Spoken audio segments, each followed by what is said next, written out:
All right, gorgeous Georgian Goes here from MMA Junkie Radio doing our video interviews with yet another big name over at One Championship. Earlier, we talked to Demetrius Johnson. We also talked to Sage Northcutt, Vitor Belfort. Now we get Garry Tonon, one of the most decorated jiu-jitsu guys who's now in the MMA world. He's undefeated, 5-0. Welcome, Garry. How you doing? What's going on, man? I'm sorry you guys had to backtrack and talk to me after you talked to all those cool guys, but No, man. Hey, what you got there? Is that a beer you're down in? Nice. I'll neither confirm nor deny. Hey, as long as you're not telling me you're about to hop in your car, you're good to go. No, listen. First of all, I know you're back east, and I know you're, you're in one of those three states that they call the tri-state area: New Jersey, New York, Connecticut. So hopefully you, your people, meaning your family, your friends, your teammates, everybody around you are safe in this crazy COVID-19 pandemic we're in. Yeah, man. Everybody seems to be doing all right overall, at least like close personal friends, family, this, that, and the other thing. Anybody that I know that had it recovered. So that's good. I obviously have, friends of friends and stuff that didn't, but for the most part, anybody that's in, my social circles and stuff like that, my students, this, that, and the other thing, everybody's been through it all fine. So it's good. More than anything at this point, the stories that I'm hearing are more about like the financial stress and burden that it's, people losing their jobs and that sort of things. That's hard hitting for pretty much everybody in my social circles. So, that's been really hard to kind of deal with, even myself included. The guy that I was subleasing from could no longer afford to pay rent. So I'm losing the academy that I just built. I just moved my academy to a bigger space. So, I'm good. I have other revenue streams and things, but it still sucks to kind of like build something up like that and then, have it taken down so soon. So. Well, sorry to hear about that, and hopefully your academy bounces back somewhere, another location. But yeah, that's the American dream, to start a business and to have it taken away like that. That's terrible. And for those that don't know, that tri-state area is probably 50% of the those numbers that you hear, whether it's cases or deaths or recoveries, anything. A lot has to do with probably the density of just New York City alone, which spreads out. So we're thinking about you guys. We had an interview with Ray Longo about a month ago, and he was saying something similar to you. It's a whole different thing what you guys are dealing with than us out west. We're in Vegas. We might know someone that knows someone, but he had a look on his face because he knew a few people. So I know it's a big deal. Mm-hmm. All right, Garry, now let's talk about what have you been able to do during this time in terms of improving as a mixed martial artist? Has your focus even been training at all, or are you more focused on life at this moment? Well, as far as training is concerned, I can't really say, too much particulars, because people are like ratting people out for training and stuff. So I'm not going to disclose like what I've been doing in terms of training, but just let everybody know that I'm still prepared to fight whenever I need to. But yeah, I've been focusing on that sort of stuff. I've had, I've been focusing on trying to keep my academy afloat through online sessions. So, we haven't been running practices, even though I just said, I lost the actual academy itself. We've been, it was to no fault of my own. We were still able to pay rent and everything. So, I'm still running classes for my students, just trying to give them as much resources as possible. So I've been focused on that. In addition, obviously, all the talks, with realtors and stuff, try to figure out what's going on with my school. And then recently, a big thing that's happened with me in my life was, my father got a DUI or a second DUI. And, I went to go see some counselors, rehab specialists and sort of things because I really wanted to know like the right way to kind of handle this. And we pointed him in the direction of a rehab. He recently left and no longer really wishes to pursue treatment. So I've been kind of battling back and forth with that sort of thing in my life right now. That's what's been, I would say outside of like training and things like that, that's been the biggest thing that's been on my mind. And it's just kind of an ongoing thing, the road to recovery is a long one. And right now he's not into it and, it is what it is.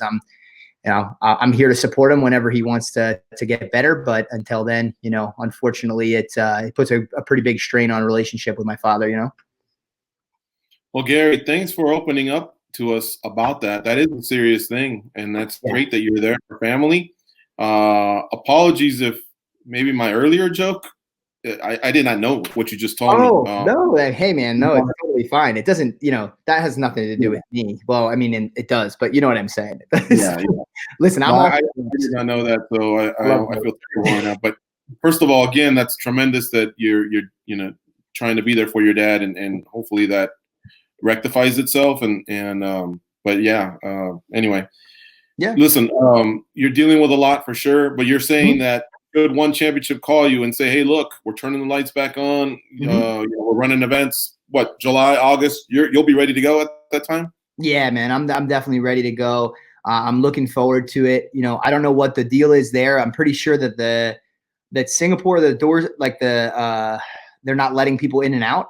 I'm pretty sure still. So, I know the majority of their staff lives there. So I'm pretty sure that makes it difficult for them to run events right now. Otherwise, they'd have to do something insular, and I don't think they have enough fighters just from Singapore to do that. But yeah, man, as soon as everything's up and running, I'm ready to go. I'm looking forward to it. I know for sure they'll be looking, to try to do something as soon as they possibly can. But yeah, I'm ready to go. I message Chatri, every so often to try to get updates and things like that. But so far as I can see, we don't have any dates that we're looking at for the future yet until things clear up a little bit more. But I'm definitely looking forward to it, man. I was watching your fights earlier, and like I mentioned, you're 5-0. You got 4 finishes. To tell you the truth, the fight I enjoyed the most, and I almost caught the whole thing. I'm probably 13 minutes in, was the one with Rahul Raju, excuse me. Yeah. And more than anything, it's because I saw you grow as a martial artist in that fight. Those 15 minutes are probably pretty valuable. Sure. Credit to him. I mean, you guys' legs were entangled a few times, and he worked his way out of that. Yeah. And he stopped a couple takedowns, but it allowed you to just keep pulling out those tools that you're working on, and get them ready. And subsequently, obviously, you've gotten yourself a KO since then and submission since then. So it was really, really fun. I'm trying to learn more about One Championship and all the talent they have over there, spread out through, all of Asia, and it's pretty impressive. Yeah, man. That fight in particular was a pretty good one because you got to see a full 3 rounds. Well, obviously didn't go to decision. I eventually submitted him towards, I'm thinking, the middle of the 3rd round, maybe. I don't know. I can't really remember. But yeah, it was a tough dude, and it was good I think it's just always good to be able to face some adversity, right? If you're just walking into the cage and just constantly knocking people out or submitting them right away, I think it gives you kind of a little bit of a false sense of security, because then the moment that you struggle, not only is it going to be a surprise, but it's also going to be probably, if that was early in my career, that might be later in my career when I'm facing a really tough guy and it might be a little harder to deal with. But now that I know, hey, man, if I'm struggling a little bit and I'm trying to finish the fight and maybe I'm not able to submit somebody, it's going to be okay. I can have confidence in my skills and my ability to adapt, and I'm going to find a way to win that fight. And I think that was the story of that second fight, for sure. And it helped me grow, for sure. I agree with you on that. Yeah, since then I've been trying to employ a bunch of different other, parts of my game, and I've gotten a lot better with the grapple boxing. I think in one of my fights I showed that quite a bit. And then, my most recent fight was just a really quick submission victory. We just put everything together really well. And that's what I continue to do moving forward. I think the first few fights, I kind of really wanted to feel out the sport and see what it was like, because I have no amateur career. But now I'm kind of in the zone where I've been sparring enough. I've had enough fights where every fight that I have moving forward, I'm pretty much just concerned with winning. And I'm going to do everything in my power to be able to win moving forward. So I think, the last fight that I had, everybody saw a very different Garry Tonon. And I think every fight after that is only going to continue to support that kind of mindset and that kind of strategy moving forward. So I think whatever these guys have seen thus far and whatever everybody's seen thus far is only a small percentage of what I'm actually capable of in that cage. Yeah, you definitely showed that you can deal with adversity. So that was a huge thing. And also, thanks for spoiling the ending. I didn't know. I thought I was going to go to a decision, and I guess now I'm being told you submitted. Sorry, I'm just joking. But remember, I told you I'm halfway through the last round, and I noticed that we were up on the clock. So Sure. I saw round 3, and I assumed like an idiot that it went to a decision. But all right, I'm Oh, anxious to see how it ends. But so Garry, listen, 5-0, and you got a name out there. It comes from another combat sport, which is the jiu-jitsu game, which you've done very well at. And so there's obviously a big spotlight on you. At one championship, you've held your own. You're getting the finishes. You're showing striking, grappling, wrestling, everything. And I'm thinking you might be one of them cats that gets fast tracked to a title. Do you want a piece of Martin win now, or do you still want to build to get a shot at the champ? Yeah, man. At this point, I'm really just I want to get a fight like ASAP. But because it's been a long layoff since my last one. There was a little bit in contract negotiation, and then I was scheduled to fight, and then the Corona stuff started happening. But towards the end of that, I was trying to push to get the title fight because it seems like I'm in a weird spot where, all right, 5-0, like it's a good record, obviously, but it's not like a super experienced record. So what ends up happening is everybody that they ask to fight me that's not Martin isn't really that interested in taking the fight. It's a tough fight. It's a dangerous fight for a lot of people. Like they obviously know that I'm very good, at submissions and things. It's something that they probably haven't dealt with. Arguably probably one of the best submission artists in mixed martial arts, period. All right. But let alone, that weight class, that organization, it's something that they haven't seen before. And it's a big risk to take for somebody who's probably like the next fight I take has to be against like somebody who's in title contention, essentially. So it's a big risk for them to fight me instead of, trying to fight for the title. So I think everybody that they would put me up against would probably try to decline the fight with me and try to fight to get to the title. So, I mean, hey, man, if it means I fight sooner, I'd rather just go for the title shot. I'm looking to get experience under my belt either way, honestly. If I have to take one more fight before I fight for the title, that's okay with me. But man, whatever gets me that fight, so if the soonest fight is Martin, then let's do it. He's one of the big milestones in this sport and in this organization that I'm looking to overcome. It's been somebody I've been looking at since day one because I knew which division I was in. And I'm like, all right, this guy. Actually, I think when I first started, I was fighting 170, and he was the 170 champ at the time. He was 170 and 155 champion. And then I think when I first started, one of my first cards, he was fighting for the 145 title. So he was trying to be a 3-division champ. So I definitely was looking at him. Then I moved to 155, and obviously that's his main weight class. So I continued to study him. So it's going to happen sooner or later. I think it suits him better to happen sooner rather than later, because the longer he waits, the better I'm going to get. And I'm going to be catching up real fast because, I've only been doing this a short period of time. He's been doing it much longer than me. So the improvements he's making are going to be very small compared to the ones that I'm going to make. Garry, let's talk a little bit about experience. Here in Vegas, when we first started covering the sport, a lot of guys would come in with a striking background and learn jiu-jitsu. And a lot of them had a different frame of mind. Some of them said, I just want to know enough to keep me out of trouble. And later on, I'll maybe try and mount some offense myself. Sure. You, when it comes to the striking game, have you developed a love for it? Is it just something that you got to do to be relevant in your sport, or do you actually kind of like it? Are you really starting to like that aspect of the sport? Yeah, I really do. And I think I empathize and sympathize a little bit with the guys that are coming from different backgrounds, like striking backgrounds, and trying to add jiu-jitsu into their game as a mixed martial artist. Cause I kind of see where it's tough. It's like, it's a very all or nothing thing. Okay. Jiu-jitsu. That's the tough part about it. It's like, sure, if I get the submission and I break someone or make them tap, I win the fight, which is awesome, right?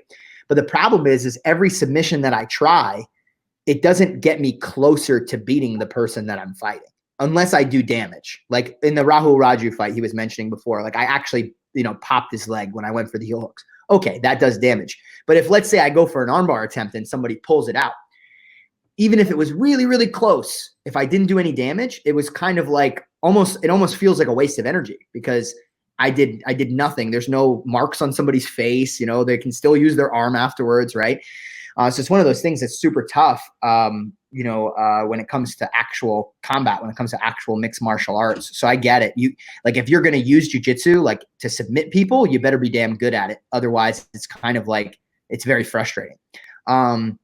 So I see why they want to just know enough to kind of like weasel their way out of, other guys' submissions and things. And that's how most guys do it in MMA.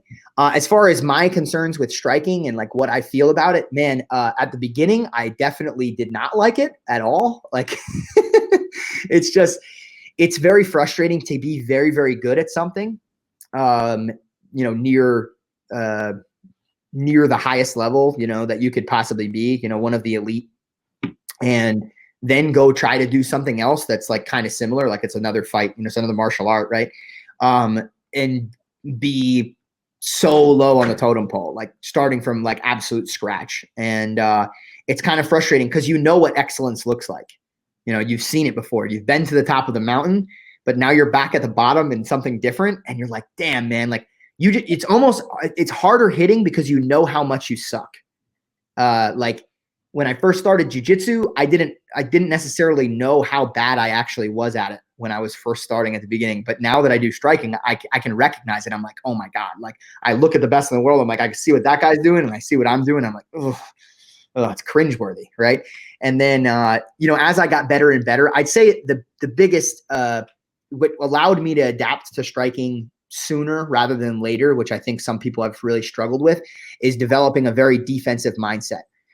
So while I am developing offense with my strikes, one of the first things I concern myself with is how can I make sure that I'm not getting hit and not taking damage? Like we worked on a lot of head movement. We worked on a lot of distancing, level changes, stance switching, all different kinds of things that would make it very difficult for somebody to hit me. So now that I have the resources and tools to defend myself, if somebody's, swinging hard punches or kicks at me, no problem. It's not a big deal. Even if I get in a striking contest where somebody's, a little bit better than me, like at least I can defend myself.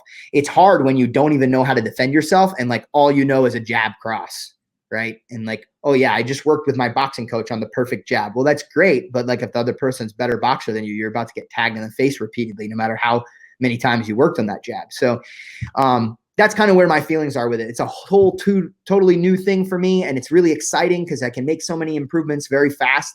But I've fallen way more in love with it a little bit later on once I developed some defense. Then I can't say it was like love at first sight with striking. It definitely was a real rough road at the beginning.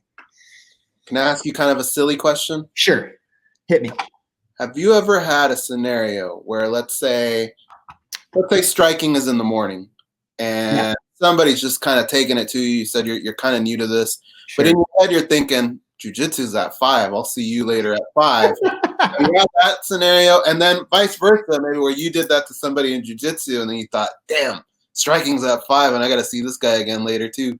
Yeah, I'm always a little bit cognizant of that if I'm grappling with somebody or striking vice versa, because you got to play it a little smart. If I go super heavy during the grappling session with somebody and I know I'm going to end up sparring with them at a later date, like they're going to remember if I was like a jerk off about it. Right. So I think both people should be careful. I mean, we don't do the way that I practice MMA. Like we do have like different guys that do MMA and things. And some of them grapple in the class that I go to, and some of them don't. Some of them can't make it at that time. So there's not 100% crossover with everybody I do sparring with, in jiu-jitsu compared to who I do sparring with in MMA. But there are a couple guys, and yeah, it does get a little dicey. You got to be careful. Like you could try to seek revenge when they beat you up, but then maybe they try to beat you up worse the next time. So that's pretty funny. Yeah. When we started our show, we were originally from Orange County, California, and Gracie Academy was only about an hour away, and that was all we knew. But then, little by little, all of a sudden, the way you would keep up with the sport back then was mostly forums. And you would we found out Alan Goez has a gym now in Orange County. Oh my God. But they didn't really have to sell themselves too much, the gyms, because there weren't that many. Now there's a gym on every corner. So I guess my question to you is, when you opened your gym, what is kind of your philosophy, and what is it about your gym, the vibe that you feel would stand out over other gyms? Yeah.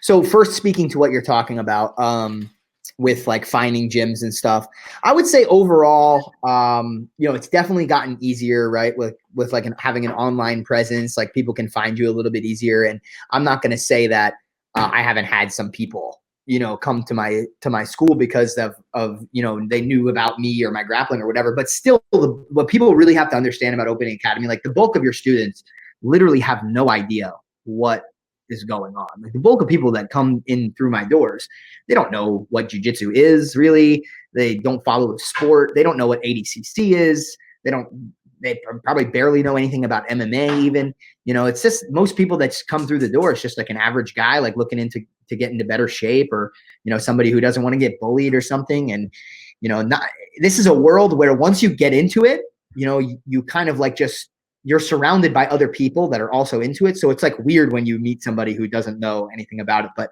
that's the bulk of my students. But if I had to pinpoint one thing that I thought would be like a little bit special at my gym comparative to like a lot of other gyms are a couple different things. I would say the first would be a general sense of community that not everywhere has. There are some places that when you walk through the door, they're very much like kill or be killed environment where everybody just kind of comes to get hard rolls or hard training. And, people aren't really very social. And it's not, when a new guy comes in, they're not very welcoming. And like my whole gym is kind of built upon the premise of like, you as you get more experience, you are going to be responsible for teaching the newest person that comes through the door. So everybody's kind of helping each other and constantly keeping themselves in check. Like, hey man, I was once in that spot of the new guy, who's walking in right now with a bunch of people that are in their pajamas and has no idea what's going on, So I would say that would be one thing. And then the second thing is I tend to have a hyper focus on the actual instruction and the details of like what I'm showing. So a little bit more than some other schools, where maybe, I don't know, 50% of the class is like exercise, and then they drill one or two moves, and then it's like, okay, let's get started with rolling, right? I spend like pretty much the entire hour teaching jiu-jitsu. Maybe we'll do like a little light warm up or something, but I do standing technique, I do ground stuff, and really go into a lot of detail and pride myself and my students on understanding the sport, not just being able to do. Being able to do is one thing, but being able to understand allows you to pass that on to someone else. And like I said, it's a culture where one student feeds the next. So if they don't understand the sport and they don't understand how things work, how could they teach the next person that walks through the door? And I just think that's so important. So that's what I would say. Gary, so I follow submission wrestling a little bit, but not that much, honestly. Submission grappling, excuse me, in the Brazilian world. Yeah.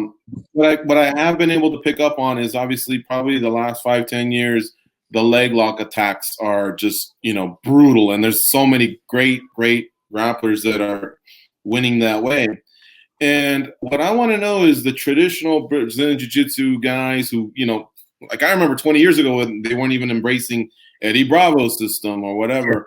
How have they looked upon to a lot of the black belts that I guess their strength is the leg lock world? I mean, is there a resistance, or are they, tipping their hat to you guys? There was a firm resistance against the whole leg lock game for so long. Basically, we just had to beat it out of people.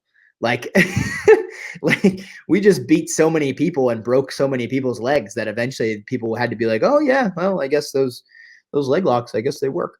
Because for the longest time, what it kind of seemed like in the jiu-jitsu world was there was like one or two athletes who kind of had like a rough idea of what they were doing with leg locks, like namely, like I could think of like a Dean Lister or like a Rusamar Palhares, who had like a large amount of success with leg locks and breaking people and doing damage or getting submissions or whatever the case may be. And the rest of the world, they didn't really spend a lot of time on it. So they kind of like looked at those few people that were good at it and were winning as like, oh, those are some tricks that those guys do, right? And they didn't look at it as an actual system that could be applied to, submit people and defeat people. So as we started to take that and replicate it and produce it, not just with one member of our team, but like every member of our team, threatening and beating and breaking people with leg locks, basically just proved it by doing it, as we would compete, from the lower levels all the way up to the higher levels, submitting, really tough guys, eventually just kind of put people in a situation where they couldn't deny it anymore. And I mean, in a way, it feels better that way. The funny part is that when this is all said and done, I don't know how, maybe like 5-10 years from now, I don't know how much credit we'll actually end up getting, which is fine. It's whatever. I still think I think it'll just become like normal, in jiu-jitsu, and everybody will just be like, oh yeah, leg locks, whatever. And they won't realize that literally like maybe 7 years ago, everybody would get screamed at for applying a leg lock in their gym. And people would tell you that it was a bullshit move and that you shouldn't do it. And, the rest of your jiu-jitsu is going to suck if you start doing leg locks and all these things. But like, we really changed that. Like, every high level competitor now, for the most part, has to get good at leg locks or they fail tremendously at the highest levels of competition. So, we really changed that climate, and you're even starting to see it now a little bit in MMA here and there. Some guys are really starting to respect leg locks and starting to adapt and use them a little bit. So that's cool. It's really cool to have had an impact on something, a major impact on something in my life. I just want to make sure we're good on time. It looks like you still have some beer left, so you're good? I'm fine, man. I have to teach a Zoom session with my students in a little bit, but other than that, I'm fine. Okay. All right. So, and I want to connect the dots for a lot of people because it's, we're an MMA show, but again, a lot of them will catch them watching Chael Sonnen's show and Eddie Bravo's show and Metamoris back in the day. Gary's got wins over Shinya Aoki. Another one that I saw there was Gilbert Burns, Dylan Dennis. I mean, and these are the guys that get spoken highly of on the MMA broadcast. So obviously, you've definitely had, quite a run there. And I wanted to ask you, because in looking, I saw you mixed it up with Paul Harris. What was that like? He's kind of like, I'm not a godfather, but in the MMA world, we see him as a godfather of leg lock attacks in our sport. But what was that like? I can't wait to find it somewhere, hopefully on YouTube, and see how you guys did. Yeah. So it was a really good match. I actually believe that it was one of my best performances of my career, just in the way that I actually grappled, because you have hit or miss performances. Like, sometimes you go out and grapple and you're like, that's not really my best. I could have done better. Right. I know that I'm better than that. Right. And I just think that in that match, it was one of the times where I really felt like I competed to the best of my ability. And I pretty much kept him on defense for the majority of the match. There was a couple big takedowns that he tried. He like slammed me like once or twice.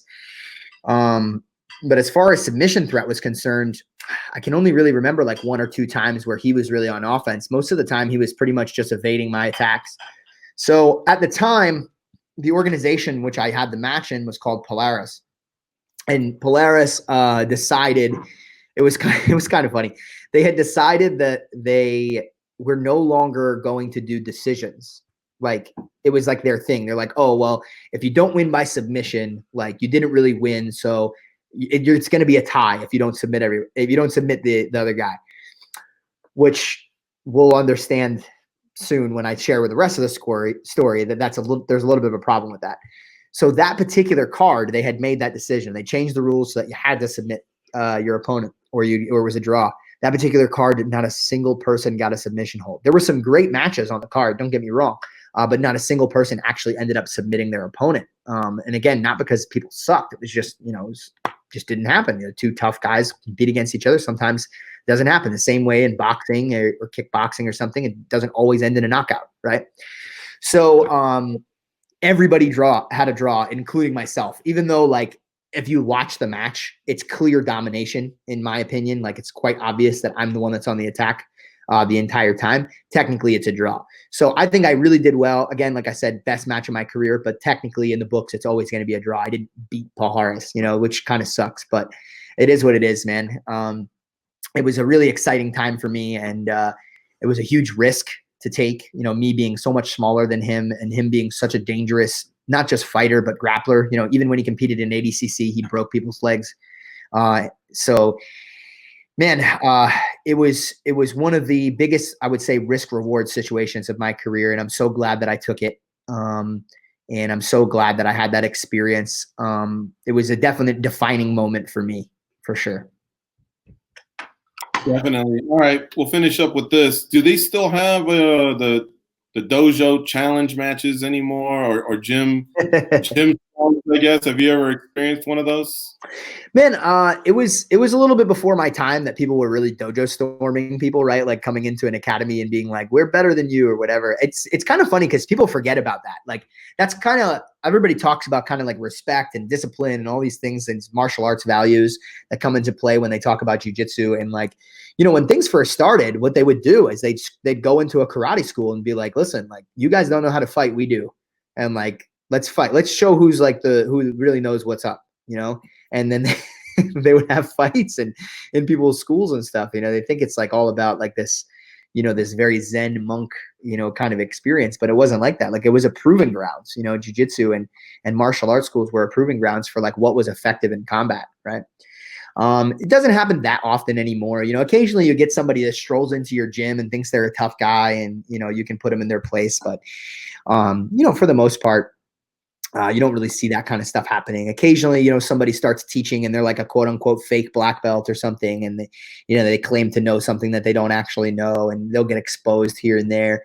But I haven't, you know, aside from very few, you know, random stories, I haven't really ever seen it happen. I actually one time saw somebody get like super aggressive at my original instructor, Tom DeBlas's school.